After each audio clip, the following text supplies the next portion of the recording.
வாழ்க வளமுடன். ஓம் ஸ்ரீ சாய்ராம். அனைவருக்கும் வணக்கம்.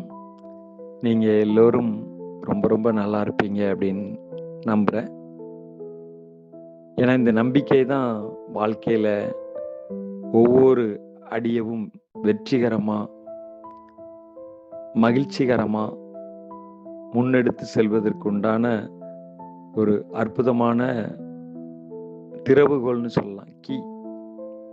அந்த கீ பாயிண்ட்னு சொல்லுவோம்ல, திறவுகோல்.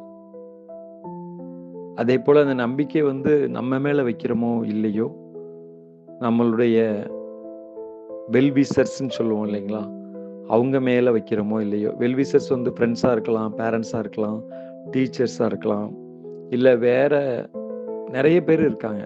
அவங்க நம்ம இது சொல்லுவோம் இல்லைங்களா, அவங்க சொன்ன நான் அப்படியே கேட்பேன், அவங்க சொல்கிறது எல்லாமே எனக்கு ஒரு பாசிட்டிவாக இருக்கும், அவங்க சொல்கிறபடி செஞ்சால் எனக்கு நிறைய ரிசல்ட் வரும் அப்படின்னு சொல்லுவாங்க இல்லைங்களா. அதே மாதிரி ஒரு தேர்ட் டைமென்ஷனில் நம்ம மனிதர்களை நம்புகிறோம். மனிதர்கள் ஃபார்மில் இருக்கக்கூடிய அந்த இறைவனை நம்புகிறோம். இப்போ இந்த நம்பிக்கையை நம்ம மேலே வைக்கிறத விட, இதே மாதிரி நம்மளுடைய வெல்விசர்ஸ் அவங்க மேலே வைக்கிறத விட, இந்த பிரபஞ்ச சக்தி கிட்ட நம்ம இந்த நம்பிக்கையை வைத்தோமே ஆனால் எவ்வளோ நல்லா இருக்கும்னு நினச்சி பாருங்களேன்.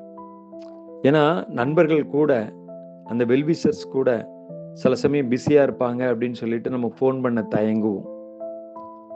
அப்புறம் அவங்களுக்கு எப்போ நேரம் கிடைக்கும், அவங்க எப்போ போய் பார்க்கலாம், அவங்க நம்மளை பார்ப்பாங்களா பார்க்க மாட்டாங்களா அப்படிங்கிற ஒரு ஏக்கம் கூட நமக்கு இருக்கும். ஆனால் பிரபஞ்ச சக்தி மேலே நம்பிக்கை வைப்பதற்கு நமக்கு காலம் தேவையே இல்லை இல்லைங்களா. காலம், நேரம், அந்த மணி, அதாவது அந்த டைம்லாம் தேவை கிடையாது. எப்போனாலும் அந்த பிரபஞ்ச சக்தியோட ஒரு நம்பிக்கையை டெவலப் பண்ணிக்கலாம்.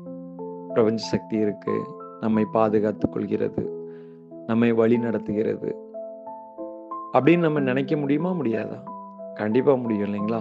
அப்போ இந்த பிரபஞ்ச சக்தி மேலே ஒரு நம்பிக்கை, அளவு கடந்த நம்பிக்கை, அதாவது அளவே இல்லாத நம்பிக்கை, அதுக்கு ஒரு வரைமுறையே இல்லாத நம்பிக்கை பிரபஞ்ச சக்தி மேலே வைத்து கொண்டு இருக்கும் பொழுது நமக்கு நிறைய அபண்டன்ட் எனர்ஜி நம்மளை அறியாது நமக்குள்ளே அந்த இறங்குவது மட்டுமல்ல, ஊடுருவி செல்வது மட்டுமல்ல, நம்மை சுற்றிலும் அந்த பிரபஞ்ச சக்தியோட ஒரு ஆரா எப்பொழுதுமே அந்த விரிந்து பறந்து இருக்கும்.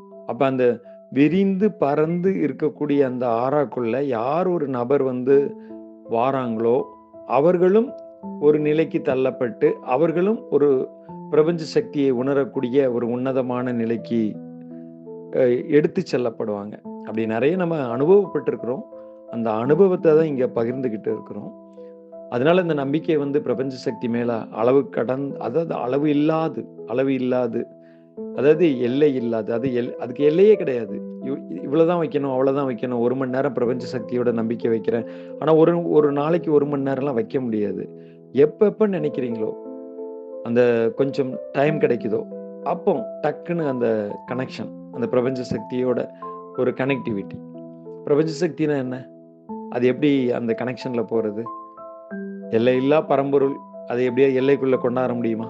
கொண்டாட முடியாது. இந்த எல்லைக்குள்ளதான் அந்த பிரபஞ்ச சக்தி இருக்கு, அந்த எல்லைக்குள்ளதான் பிரபஞ்ச சக்தி இருக்குன்னு நம்ம நினைக்க முடியுமா? இல்ல, எல்லையே இல்லை. அப்புறம் அது எல்லைக்குள்ள எப்படி கொண்டு வர முடியும்? அப்போ வானத்தை பார்க்க வேண்டிதான், வானத்தை பார்த்து அந்த பிரபஞ்ச சக்தியை நினைச்சு பார்த்துக்க வேண்டிதான். இல்ல ஒரு நிலா, இல்ல ஒரு பூமி, அந்த வாழ்க வையகம்னு சொல்லும்போது பூமி உருண்டை முன்பு நம்ம கண் முன் தெரிவதை போல ஒரு பாவனையில இருக்கும்போது, அப்ப பிரபஞ்சத்துக்குள்ள இருந்து நம்ம அந்த பாவனையை செய்வது என்பது நமக்கு ஈஸியா இருக்கும் தானே. ஒரு ஈஸியான மெத்தட். அப்ப அந்த நிலைக்கு நம்ம அடிக்கடி போய் வந்தாலே பிரபஞ்ச சக்தியோட நம்ம கனெக்ஷன்ல இருக்கோம் அப்படிங்கிற ஒரு திடமான ஒரு நம்பிக்கை நமக்குள்ள இருக்கும். இது ஒரு சின்ன டிப்ஸ் தான். இதை நம்ம ஃபாலோ பண்ணி பார்க்கும்போது நம்மளுடைய உடல்லையும் சரி, மனதிலையும் சரி, பலவிதமான மாற்றங்கள், கெமிக்கல் ப்ராசஸ் நடத்தப்பட்டு பலவிதமான உணர்வுகள் மாறும். நிறைய புதிய புதிய உணர்வுகள் வரும். பிரபஞ்ச சக்தியோட கனெக்டிவிட்டியில இருக்கக்கூடிய, அதாவது நம்ம பழக்கப்பட்ட உணர்வுகள், லைக் கோபங்கிறது ஒரு உணர்வு இல்லைங்களா? அன்புங்கிறது ஒரு உணர்வு, இரக்கம்ங்கிறது ஒரு உணர்வு. அப்ப அந்த உணர்வை தாண்டிய புதுமையான ஒரு உணர்வு. இந்த நிலைப்பாட்டுக்குள்ள நம்ம இருக்கும்போது, இந்த பிரபஞ்ச சக்தி அத நான் அடிக்கடி நினைக்கும் பொழுது, அப்போ அது புதிய உணர்வு நமக்குள்ள வரும். அந்த உணர்வு நமக்கே தெரியாது. இதுவரைக்கும் அனுபவிச்சிருக்கிறோமா அப்படின்னு புரியாது. ஆனா அந்த புதிய உணர்வுல நெறைய ஒரு நிகழ்வுகள் நடத்தப்பட்டுட்டு இருக்கும்.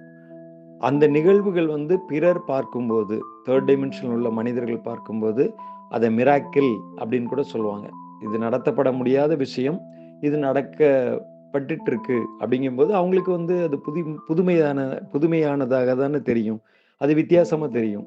அப்ப இதுவரைக்கும் நான் பார்த்தது இல்ல, உணர்ந்தது இல்ல, அறிந்தது இல்ல அப்படிங்கிற மாரி ஒரு நிலைப்பாட்டுக்குள்ள அந்த மற்ற மக்கள் தள்ளப்படுவாங்க. அப்ப அது மிராக்கிள்ன்னு சொல்லக்கூடிய தன்மைக்கு இந்த உணர்வு நிலை உயர்த்தப்படும்.